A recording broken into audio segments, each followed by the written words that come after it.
Peace, y'all. I don't know. I don't know what it is, but I feel very awkward giving intros. I don't know why, but I just do. So, honestly, I'm just speak my mind because after all, this is my digital diary. Something that has been on my mind a lot is attachment and detachment. Attachment is one of ego's biggest struggles. Our egos feed off attaching to things. And an example of that is maybe you see someone who is obsessed with cars. That's their ego attaching to that. You see someone obsessed with like teddy bears and stuff. I'm one of those people. My ego is attached to that. And having an attachment to something is not bad. It only becomes something that can be detrimental to your life is once you start putting it over yourself. And when we start thinking that we need these things outside of ourselves to be who we are. The things that we attach ourselves to is kind of what we identify ourselves as. Like, I remember, like, I've been an athlete my entire life. And, you know, up until senior year in high school, I stopped with basketball. Basketball was my life, literally, from workouts to AAU practice to playing varsity in high school. Like, basketball was my main thing. And so when that ended, it's like I had an identity crisis. Like, I was so attached to this sport. I didn't know who I was outside of it. And, bruh, like, I feel like a lot of the times, like, athletes, we don't get to have these conversations about what are we gonna do without this sport. And, you know, it just leaves us in a little deep funk. You know, we didn't know how to detach from that sport because that's all we've known. And it's like, how are we gonna know these things if no one is bringing up these conversations? You feel me? So yeah, that's just an example of that. And it so many athletes deal with that, and it's just so many other ways that people get attached to certain things that they do in their life and trying to figure out who they are outside of those things that they're used to. So I'm gonna actually go ahead and look up the definition, what the internet thinks the definition of detachment and attachment is. What is the definition of detachment and attachment? Can y'all type without looking? I've been trying, but looking at the keyboard is a lot more helpful. Okay, so this is what they have. Attachment refers to the emotional bond or connection formed between a person and another person, place, object, or even an idea. It is the tendency to form strong relationships, and attachments often characterized by feelings of love, loyalty, dependence, or attachment to a specific outcome or situation. The definition they have for detachment is detachment, on the other hand, refers to a state of being emotionally uninvolved or indifferent. It involves a conscious choice or natural tendency to distance oneself from attachments or emotional involvement.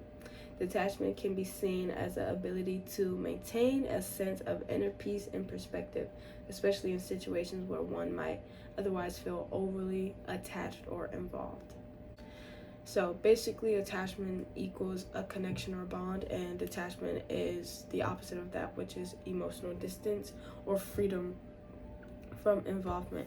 And I'm glad that they put freedom in there because the way I looked at detachment before was unhealthy. I felt like when I detached myself from a situation, it was kind of in a unhealthy way because I was doing it to avoid certain things that would allow me to grow.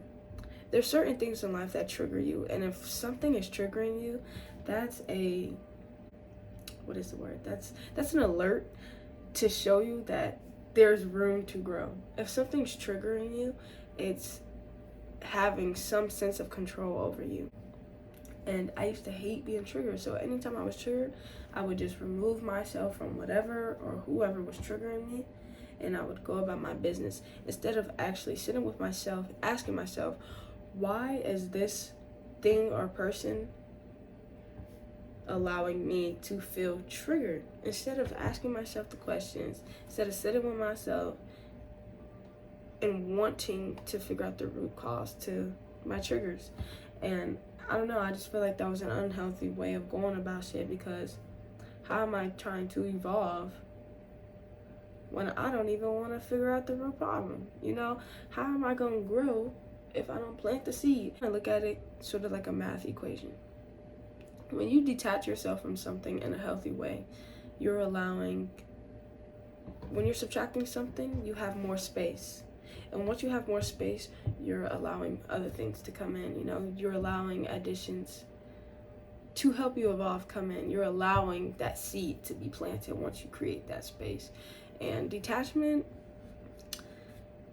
you know, it's very difficult, because like I said, our egos is what drives us in this human form.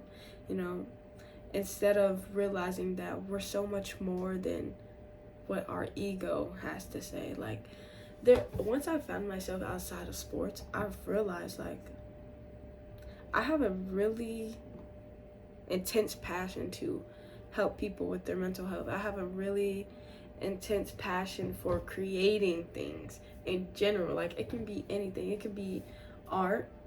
When I was younger, I was really, really into music, and my dad, he's actually a rapper, and I would watch him create music, create his beats, and just put his songs together. And I used to be like, damn, that shit dope as fuck. Like, he put me in a song before. I swear I could sing, but like, I have a really deep and intense passion for creating things. And it's like, how would I have figured these things out if I didn't sit with myself and learn to detach from basketball? You know, having attachments to something is not bad at all. Like I said before, it only becomes something negative once it becomes detrimental to you personally. There's so many things that we don't even get to do because we're so attached to something else, or we're attached to someone else. And like, when it comes to people, I feel like sometimes we lose ourselves in people. We're so attached to them. We want them to be a certain way, and we're so used to having them in our lives, and once they're not in our lives, it's like, damn, now we feel empty, now we feel lonely, now we're looking for other things to fill the void. And it's like, that's not going to help us evolve, and that's not going to allow us to make more connections with other people if we're so stuck on someone else who's not even in our lives anymore. And one thing with attachment, with, you know, with other people, and, you know, trying to create bonds with other people, is attachment is scared of your boundaries. When you have boundaries and you actually stick to them, you have to come to the realization and acceptance that people don't have to accept your boundaries. You know, people don't have to see your boundaries how you see them. They don't have to understand them. You know, if someone is not okay with a certain boundary that you have, that's okay. And it's up to you whether to figure out whether you want to compromise your boundaries or you want to stick beside them. And once you decide to stick by your boundaries, you have to come to the acceptance of, maybe this person won't be in my life anymore because they are choosing not to adjust. And just because they're choosing not to adjust does not make them a bad person. We sometimes, we want to change people for us and for our standards. And it's like, that's where we get confused on what real love is, what unconditional love is. Love is a choice. Love is an action. When you're choosing to love someone, you're choosing to love them in the state of being that they are already in. So if you're trying to change someone for you, is that love? Is that love if there's conditions? You know what I mean? So especially if they're not willing, if they're not choosing to make those decisions personally for you and you're trying to force it, that's not real love. And I feel like sometimes we can get confused and we think that we're not allowed to let people go and still love them. And I personally feel like letting people go is an act of love. Once you choose to let someone go and be themselves and not changing them and still loving them for exactly who they are, even though they might not have the same principles as you, you can still choose to love someone. You can still see the good in someone. You can still feel their energy from their heart. Letting go and detaching from someone allows you to really see people for who they are and choosing whether you want them in your life or not. Talking to a camera, honestly, is so uncomfortable. Bro, like sometimes I just feel like I'm yapping. Like I could talk to a camera like if I had someone else with me, but when you're talking to yourself, and because I mean basically I'm talking to myself. This is very random, but you know, this is just raw and uncut. Like when you're talking to a camera, bro, like you kind of start to feel insane. Because it's like I talk to myself on a normal basis, but when you're talking to yourself by yourself for others to view it later on, I don't know, it's just weird. But yeah, detachment is so difficult sometimes. Like damn, I really don't want to let certain things go. I don't really want to let certain experiences go. But it's like if we get stopped by fear, you know how many other things we won't get to experience. So many beautiful things that we won't get to live through or, you know, go through with other people because we're living in this fear of attachment. I don't know. But I don't want to make this video too long. I honestly it's just really been on my mind a lot. Like, you know, really trying to have a healthy way to detach from things without running from things that are within me that I actually need to deal with. But yeah, hope y'all enjoyed this video, and I'll see y'all next time. Bye.